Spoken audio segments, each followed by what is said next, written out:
Good evening. You are watching News Mongolia on MNB World. I'm your host, Jugdur Gambold. And for our top stories.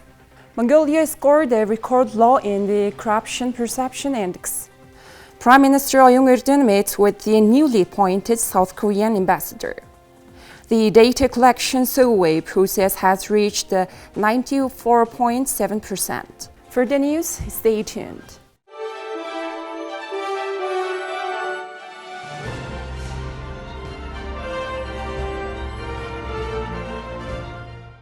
As of January 31st at 8 p.m., the data collection for the first round of the consultation Let's Decide has reached 94.7% nationwide. The first round of data collection will include 1,570 randomly selected people from the list of voters that was issued during the last parliamentary and regional elections held in 2020. Especially trained data collectors are working at 157 points across the country, personally visiting selected households and taking questionnaires. The information collection on the first round of the consultation Let's Decide will end on February 2nd, according to the Media and Public Relations Department of the State Parliament.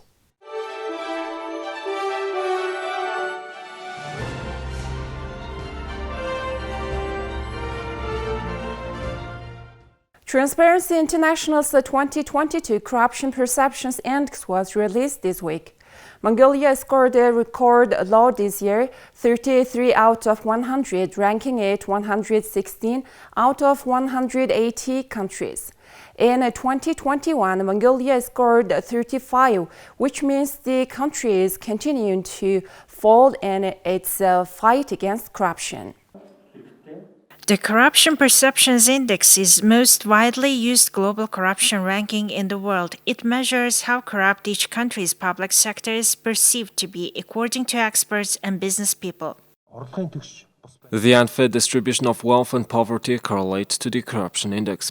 International studies show that countries with a high corruption index ranking tend to be poor. If a country is corrupt, people will have low income, and the principles of democracy and human rights will not be respected. Corruption and bribery can lead to citizens being unable to rely on just and fair treatment from state bodies and authorities, which can trigger public unrest. Transparency International Mongolia representatives also note that corruption is the main trigger for a country's economic incompetence.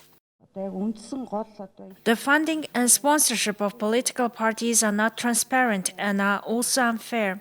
Most international NGOs agree on this. Many studies show that politically influential people create favorable conditions for their associates. Domestic and foreign investors continue to report that corruption remains a cause for concern in Mongolia at the petty or administrative level and at the grand or elite level. Instances of grand corruption reinforce the existing links between economic and political power that have negatively affected and, in some cases, ultimately derailed projects in Mongolia. The US ranked 24th when 116 scores were announced.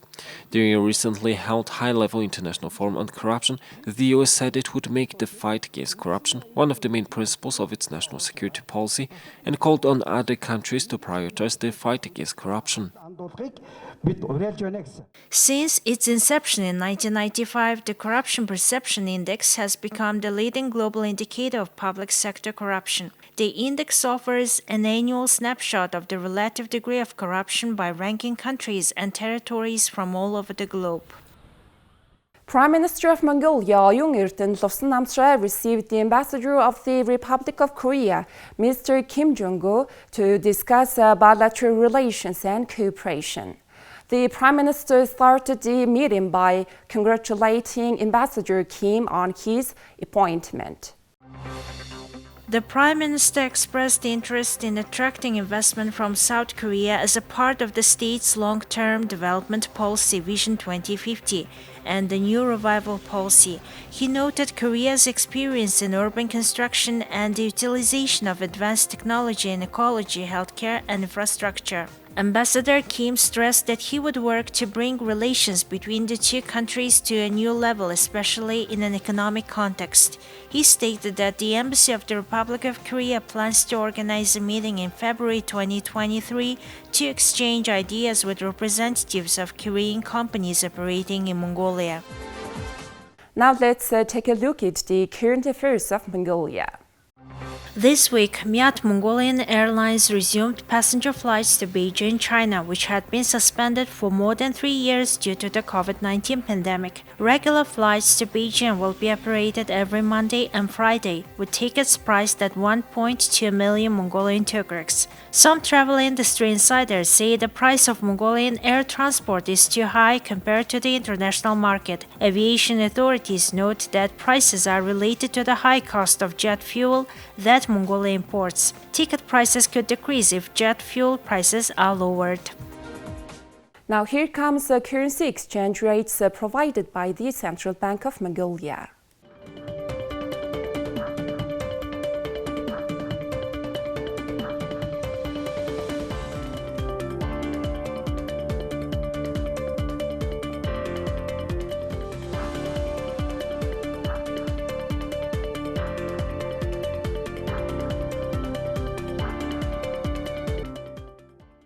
Nowadays, the international community is facing many challenges, including post-COVID economic recovery and Russia's war in Ukraine. Mongolia maintains balanced relations with its two neighboring countries and third neighbor countries.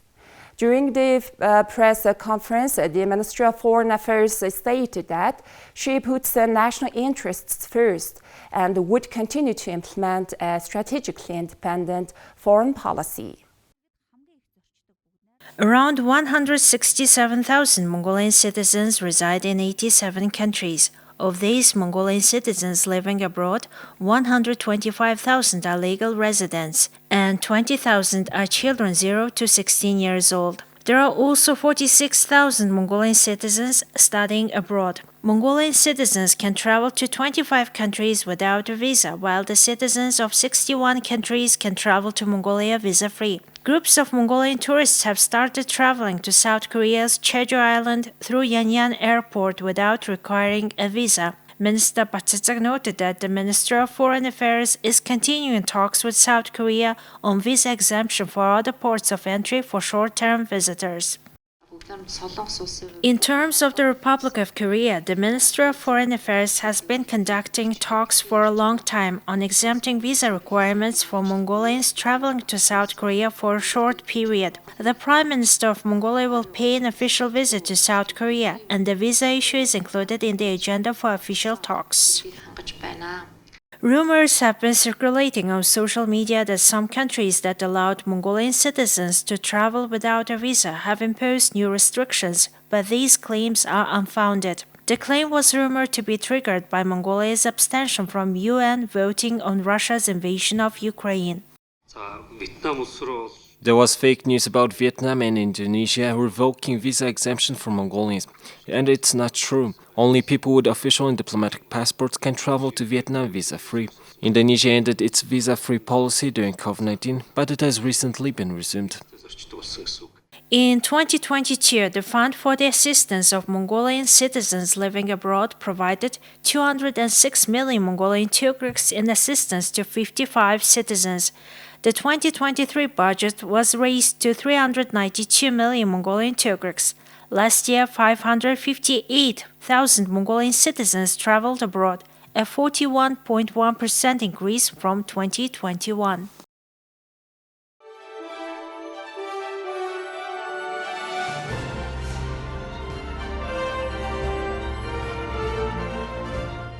Now here comes foreign news partnered with international news agencies. NATO Secretary General Jens Stoltenberg on Tuesday called for stronger ties with Japan amid Russia's invasion of Ukraine. Stoltenberg visited Japan's Air Self-Defense Force base in Iruma, Saitama, where he inspected a fighter jet and other aircraft. Stoltenberg in his speech thanked Japan for its support for the war in Ukraine and reaffirmed the importance of strengthening the partnership between Japan and NATO. Stoltenberg held a bilateral meeting with the Japanese Prime Minister Fumio Kishida later on Tuesday. The war in Ukraine also demonstrates that our security is closely interconnected. If President Putin wins in Ukraine, it will be a tragedy for the Ukrainians, but it will also send a very dangerous message to authoritarian leaders all over the world. Because then the message will be that when they use military force, they can achieve their goals. So the war in Ukraine matters for all of us, and therefore we are also very grateful for the support that Japan is providing, using also the planes and the cargo capabilities that are based at this airbase. Thank you so much, and let me also express my strong support to continue to strengthen the partnership between Japan and NATO. We live in a more dangerous and more unpredictable world, and then we need strong partnerships between countries and alliances that believe in democracy and freedom. And Japan is one of our oldest and most capable partners, and therefore my visit here to Japan is a way to further strengthen the partnership between NATO and a highly valued partner, Japan. German Chancellor Olaf Scholz arrived Monday in the Brazilian capital city of Brasilia on the last trip of his South American tour to meet President Luiz Inácio Lula da Silva to reinforce their message on environmental protection. Earlier, German Development Minister Svenja Schulze announced that her government will make 204 million euros or $222 million available for environmental policies in Brazil. Of the total, $38 million is a donation to the Amazon Fund, Schulze told reporters in Brasilia. It is the most important international cooperation effort to preserve the Amazon rainforest and is mostly funded by Norway. In 2019, far-right former President Jair Bolsonaro, who considered the Amazon an internal affair, dissolved the steering committee that selects sustainable projects to finance. In reaction, Germany and Norway froze their donations. Lula said his administration will stop illegal gold mining, one of the key elements for deforestation in the Amazon. Since he took office, the Brazilian president has had to face a humanitarian crisis with the Yanomami population. Some have died of severe malnutrition and diseases, particularly malaria. On January 20th, the government declared a public health emergency. Scholz said that Germany will offer its support to Brazil. Under Bolsonaro, deforestation in Brazil's Amazon reached a 15-year high as he dismantled environmental protection policies in favor of agribusiness expansion. Germany also pledged to provide $87 million in low-interest loans for farmers to restore degraded areas and $34 million for Amazon states to protect their rainforest. Lula, who took office in January, pledged to end all deforestation by 2030. The Amazon, which covers an area twice in the size of India, acts as a buffer against climate change because its trees absorb large amounts of carbon dioxide, and roughly two-thirds of the Amazon rainforest lies in Brazil. It is also the most biodiverse forest in the world and holds 20% of the world's fresh water.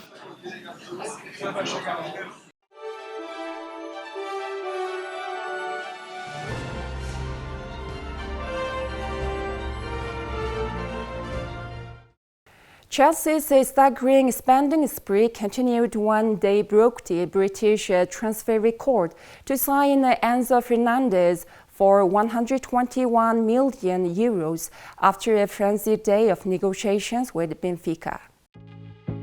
The deal takes Chelsea spending under the Todd Bowley Clear Lake capital ownership to more than £500 million and is another sign of the determination to dominate the transfer market. Negotiations were led by the co-owner Begdad Akbali, who was dogged throughout discussions with Benfica on Tuesday, and Graham Potter will hope Fernandes makes his side stronger in central midfield.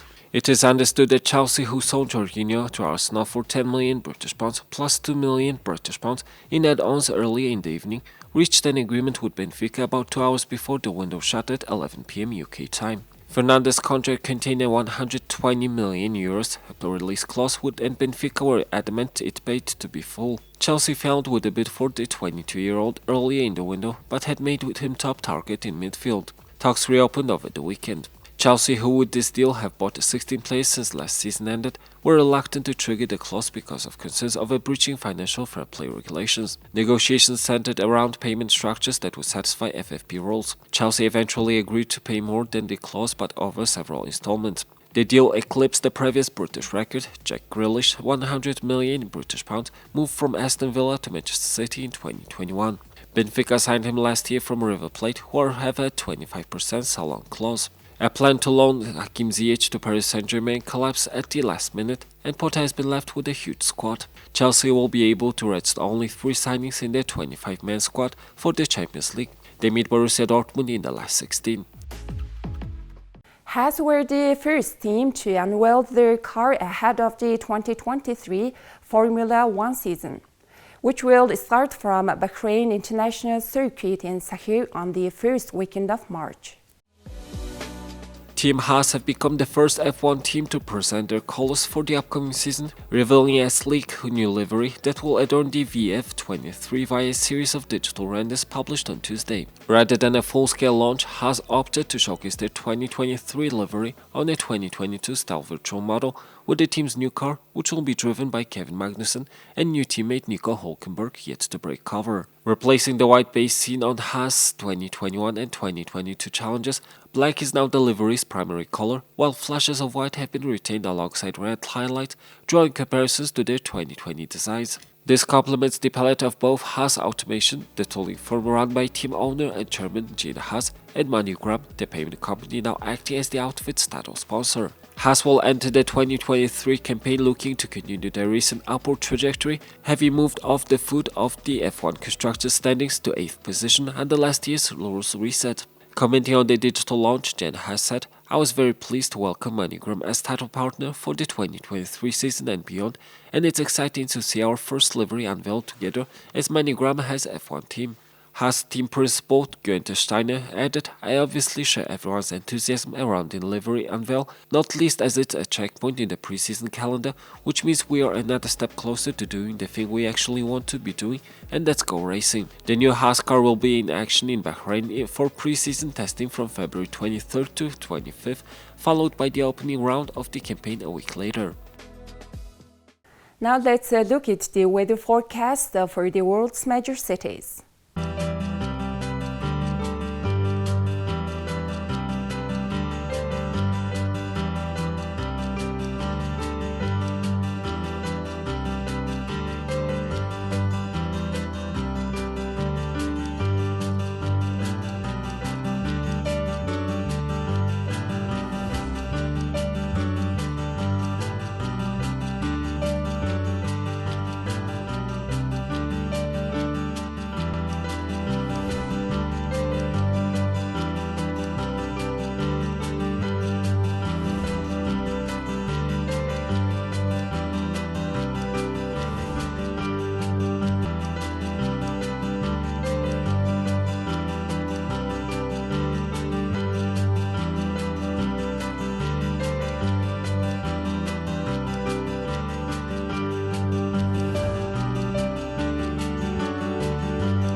Well, that's all for today. Thank you for staying tuned.